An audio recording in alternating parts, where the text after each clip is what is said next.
அன்பார்ந்த இணையதள நேயர்களை மீண்டும் www.qcrc.in என்ற இணையதளத்திற்காக நியூஸ் தமிழ் செய்தி அறிக்கையில் உங்களை சந்திப்பதில் பெருமகிழ்ச்சி அடைகிறோம். இன்று 20 பிப்ரவரி 2009க்கான முக்கிய செய்திகளை தற்போது பார்க்கலாம். பாகிஸ்தானில் இன்று காலை நடைபெற்ற தற்கொலைப்படை தாக்குதலில் 20 பேர் உயிர் இழந்ததாகவும் 50க்கும் மேற்பட்டோர் படுகாயம் அடைந்ததாக இஸ்லாமாபாத்திலிருந்து தகவல்கள் வந்து கொண்டிருக்கின்றன. இந்தியாவில் தற்போது மத்திய தகவல் தொடர்பு அமைச்சகத்தில் ஸ்பெக்ட்ரம் ஊழலை பற்றி பேசப்பட்டதோ அதேபோல் காங்கிரஸ் முன்னாள் மத்திய தகவல் தொடர்பு அமைச்சர் திரு சுக்ராம் மீது தொடரப்பட்ட முறைகேடான சொத்துக்குவிப்பு வழக்கில் அவர் குற்றவாளிதான் என்று சிறப்பு சிபிஐ நீதிமன்றம் இன்று குற்றம் சுமத்தியுள்ளதாக டெல்லியிலிருந்து தகவல்கள் வருகின்றன. அவருக்கு வயது 82 என்பது குறிப்பிடத்தக்கது. இன்று தமிழக முழுவதும் வக்கீல்கள் ஆர்ப்பாட்டம் நடத்தியதாகவும் பல வாகனங்களுக்கு தீ வைத்ததாகவும் சென்னையில் நடந்த வக்கீல்கள் போலீஸ் மோதலில் 200 வக்கீல்கள் மீது வழக்கு பதிவு செய்யப்பட்டதாகவும் தகவல்கள் வந்து கொண்டிருக்கின்றன.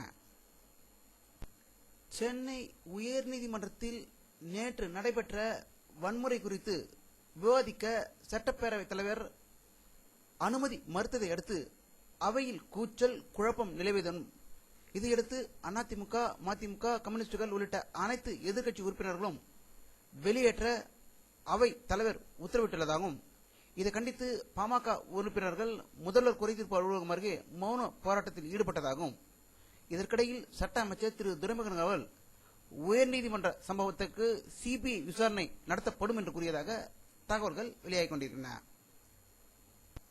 மதிமுக பொதுச் செயலாளர் திரு வைகோ அவர்கள் வெளியிட்டுள்ள ஒரு செய்தி அறிக்கையில் இலங்கை தமிழரை பாதுகாக்க 2 கோடி கையெழுத்து இயக்கம் நடத்தப்போவதாகவும் அந்த கையெழுத்தை ஐநா பொதுச் செயலாளருக்கு அனுப்ப இருப்பதாக தகவல்கள் வெளிவந்து கொண்டிருக்கின்றன.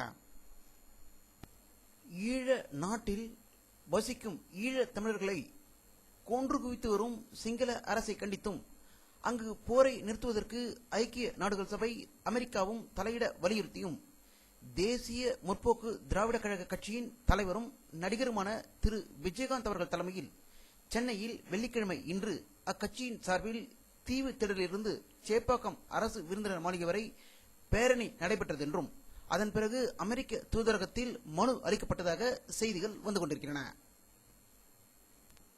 இலங்கை ராஜபக்சேயின் காட்டு அரசு தர்பாரை கண்டித்து பத்திரிகை சுதந்திரத்தை பறிப்பதும் பத்திரிகையாளர்களை கொலை செய்து வெறியாட்டம் போடுகின்ற இலங்கை அரசை கண்டித்தும் வகையில் சென்னையில் அனைத்து தூதரகத்தையும் முற்றுகையிட்டு நூற்றுக்கணக்கான பத்திரிகையாளர்கள் ஆர்ப்பாட்டம் நடத்தியதாக செய்திகள் வந்து கொண்டிருக்கின்றன. தமிழ்நாடு இந்தியாவில்தான் இருக்கிறதா என்று கேள்வி எழுப்பும் நிலைக்கு தள்ளப்பட்டு இருப்பதாகவே இந்த சம்பவம் தெரிவிக்கிறது. இந்திய கடல் எல்லையில் மீன்பிடித்துக் கொண்டிருந்த ராமேஸ்வர மீனவர்கள் 10 பேரை இலங்கை கடற்படையினர் பிடித்து சென்றதாகவும் இதுமுறை ஆயிரக்கணக்கான தடவை இதே முறை நடந்தும் இந்திய அரசாங்கம் எந்த நடவடிக்கையும் எடுக்கவில்லை என்பதே ஒரு சோக செய்தி. மத்திய சாலை மற்றும் கப்பல் போக்குவரத்து துறை அமைச்சர் திரு TR பாலு அவர்கள் சென்னையில் நடந்த ஒரு விழாவில் நேஷனல் மெரைன்டைம் யூனிவர்சிட்டியும் எண்ணூர் துறைமுகமும் இணைந்து ஒரு ஒப்பந்தம் கையெழுத்து ஆகியுள்ளதாக தகவல்கள் வந்து கொண்டிருக்கின்றன.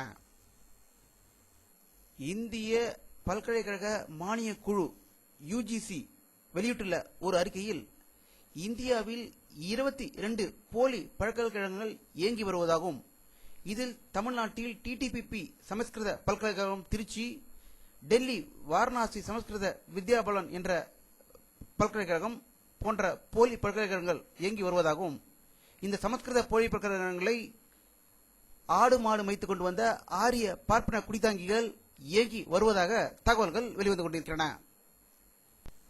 தமிழக உள்ளாட்சித்துறை அமைச்சர் திரு மு.க. ஸ்டாலின் அவர்கள் தமிழ்நாடு சுற்றுலா வளர்ச்சிக் கழகத்தின் எங்கும் ஏறலாம் எங்கும் இறங்கலாம் சென்னையிலிருந்து மகாபலிபுரம் வரை சென்று வரும் புதிய சுற்றுலா பேருந்தை இன்று துவக்கி வைத்ததாக தகவல்கள் வந்து கொண்டிருக்கின்றன. இந்தியாவில் உள்ள மத்திய மந்திரிகளிலேயே சாதனை படைத்துக் கொண்டிருக்கும் ஒரே மந்திரி என்று கூறலாம் மத்திய தரைவழி மற்றும் கப்பல் போக்குவரத்து அமைச்சர் திரு TR பாலு அவர்கள். அவருடைய சாதனை சென்னை மக்கள் அனைவரும் நன்கு அறிந்து இருப்பார்கள் என்பதற்கு பல உதாரணங்கள் எல்லோருக்கும் அறிந்ததே. சென்னையில் உள்ள அனைத்து மேம்பாலங்களையும் கட்டி சாதனை படைத்திருப்ப திரு TR பாலு அவர்கள் இன்று பாடியில் கட்டப்பட்டிருக்கும் பிரம்மாண்டமான பாலத்தை இன்று நாட்டு மக்களுக்கு அர்ப்பணித்து செய்ய போகிறார் என்று செய்திகள் வந்து கொண்டிருக்கின்றன. வானிலை அறிக்கை 20 பிப்ரவரி 2009 பிற்பகல் 3 மணி வரை எடுக்கப்பட்ட சேட்டலைட் புகைப்படத்தை தற்போது பார்த்துக் கொண்டிருக்கிறீர்கள். தமிழகத்தில் மேகமூட்டம் எதுவும் தெரியவில்லை.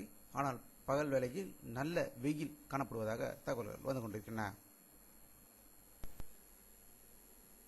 இத்துடன் இந்த செய்தி அறிக்கை நிறைவடைகிறது. மீண்டும் நியூஸ் தமிழ் செய்தி அறிக்கையில் உங்களை சந்திக்கும் வரை உங்களிடமிருந்து விடைபெறுவது உங்கள் K. பாலாஜி. நன்றி.